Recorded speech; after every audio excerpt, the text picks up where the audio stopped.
Welcome to Am I the AH, where OP caught his wife cheating on him with her friend Sarah's husband, and OP divorces his wife, and Sarah also divorces her husband. Now, Sarah wants to marry OP. Let's dive into the story. I, 35-year-old male, recently divorced my wife Emily, 32-year-old female, after I caught her cheating on me with her friend Sarah's husband Jake, 32-year-old male. Sarah also parted ways with her husband. Now, Sarah and I want to get married, but my ex-wife and Sarah's ex-husband blame us for cheating on them, respectively.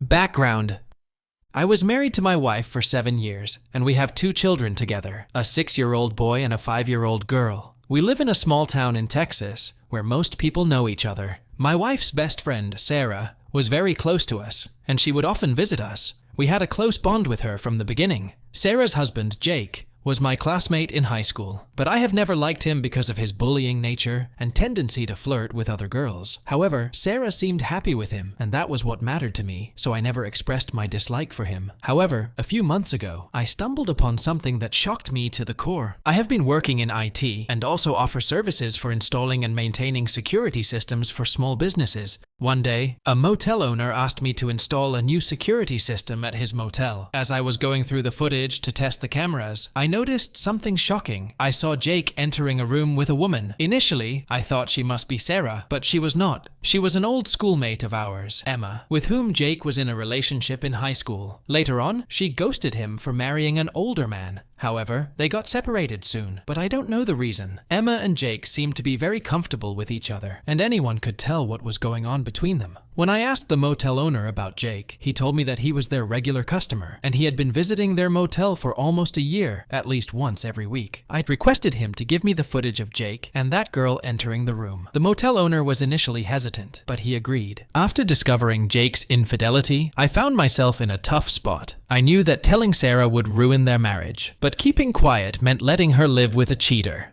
and there was a chance he would leave Sarah at any time for Emma. I couldn't stand the idea of her being hurt, so after thinking it over thoroughly, I decided to tell Sarah the truth about her husband, though it was painful. In the evening, I reached out to Sarah and told her what I had discovered. She was not ready to believe me, but when I showed her the footage, she was shocked and completely broken down. It was one of the hardest things I've ever had to do, but I felt it was the right thing. In the evening, Sarah confronted Jake. Initially, he was not ready to deny it, but when she showed him the footage I had given to her, Jake had to admit that he had been cheating on her for years. When their families came to know about their fight, they tried to reconcile between them, but Sarah was not ready for it, and she wanted to get separated from him. So, after a week, Sarah filed for divorce, and soon after, their marriage was over. Sarah was devastated, but she was thankful to me for being sincere with her. After the divorce, she, along with her 2 children, moved in with her parents. After that incident, and the divorce between Jake and Sarah, my wife has been sad and distant since then. Initially, I thought it was because she was upset about her friend's marriage falling apart, but then a message from an unknown number revealed the reality behind my wife's changed behavior. Now, I am 100% sure that the message was from Jake, because he was the only person who knew about their relationship.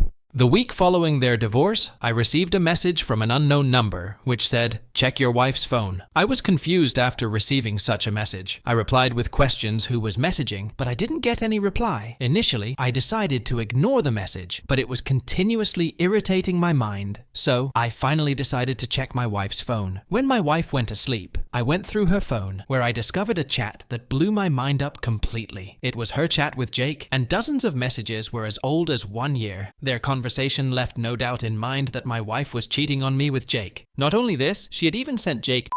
In the morning, I confronted my wife and asked she was cheating on me, but she was also not ready to accept that she was cheating on me. But when I told her that I had checked her phone and even taken photos of their conversation, she had to admit that she was cheating on me. However, she said that I was wrong for checking her phone and crossing her boundaries. I told her to explain her infidelity without beating around the bush. Though it is wrong to check someone's phone, it is not as wrong as cheating and keeping one's partner in darkness. My wife was trying to make a scene about checking her phone without her permission and push her infidelity aside. I made it clear whether she accepted or not, I was going to file for a divorce because I had enough evidence that she was cheating on me. So, she finally admitted that she had been cheating on me. However, she also apologized for her infidelity and promised that she would not do anything like this in the future. I told her that I don't care what she would do in the future because she would not be my wife anymore, and told her that I had decided to part ways with her. Our families tried to salvage our marriage, but I was not ready for living with her anymore. So I filed for a divorce and also claimed custody of our son. She wanted custody and child support, but the court refused her custody due to her history of drug addiction.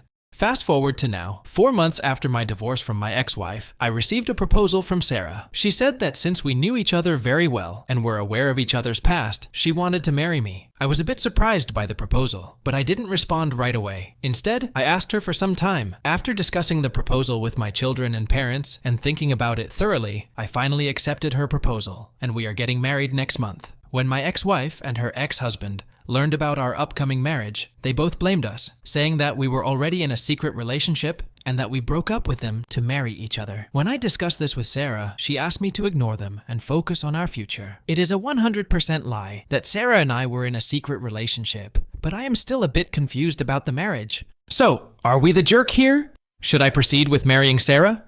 OP is certainly not an AH. It is crystal clear, so I would give him 0 out of 5 on the AH scale. However, OP and Sarah must beware of their exes, because they may try to create problems for them in the future. They might try to sabotage their marriage as well. As for OP's wife and Sarah's ex-husband, they are big AHs for cheating on their partners, and now for trying to blame their partners. They both deserve a 5 out of 5 on the AH scale.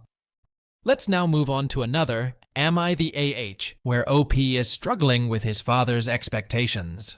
I, 17-year-old male, am the only son of the most famous couple from Spelman College back in the 1990s. My parents, the epitome of youthful allure, were the golden couple, the ones everyone admired, and their photos have adorned our home, capturing their radiant smiles and persuasive charm. Though I am their son, I am different and sometimes seem queer to my parents. I didn't inherit their charisma or athletic prowess. Instead, I am a quiet boy who prefers reading books and painting to sports. My father, a former football champion, could not understand my lack of interest in sports. To motivate me, he told me many stories of his glory days, expecting me to follow in his footsteps.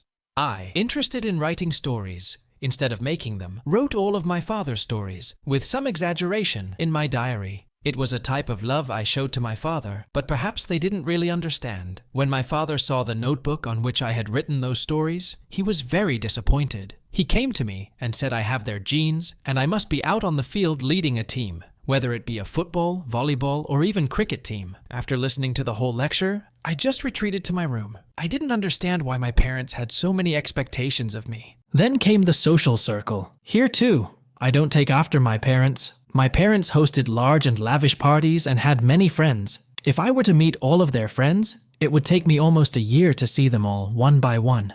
Meanwhile, I stood awkwardly by the punch bowl, wondering why I couldn't connect. I told my father that I am not good at socializing. With disappointment on his face, my father told me I am his son, and I should be charming like him and my mother. But I didn't fit in at social gatherings. I was a bookish boy. After many failed attempts, my father finally scolded me, calling me a failure. His words cut deep. I retreated to my room again, thinking I had strayed so far from their legacy. For a while, I thought I might not be their son, but I had to discard this thought because I take after my father in appearance. The next morning, I confronted my dad and told him that I am not him, and I cannot be. He told me that he didn't want me to be like that and went out of the home. In the evening, finally, I went to my mother and told her that the dad is forcing me to be like them, but I am different from them. If you think there is only one definition of success, getting popular and being social, then you might be wrong. Let me live my way. When I said this, my father just entered the home, and he had perhaps listened to our conversation, or at least the last sentence. He just shouted, "Your path leads nowhere." Disappointed with my parents, I went to the roof and sat under the open sky. Then a list of questions started repeating in my mind. Am I really a failure? Or am I heading toward a different kind of success that does not fit the glossy pages of a yearbook? Finally, I decided that I would live life my way, and I am not going to follow the footsteps of my parents or anyone else, and I would be an authentic failure than a counterfeit success. So, AITAH for defying my father's expectations? And is my parents' behavior justifiable? OP is not an AH, and OP's parents' demands are not justifiable. In fact, they are AHs for demanding something from their son that he is not suited for. So, I would give OP 0 out of 5 on the AH scale and would rate OP's parents 4.5 out of 5 on the AH scale. What do the Mac Reddit fans think? Is the OP an AH or not? Let me know in the comment section below. If you like the stories I brought you, just hit the like button, share them as much as you can, and don't forget to subscribe to Mac Reddit for a daily dose. Bye bye. See you tomorrow with some more spicy fries.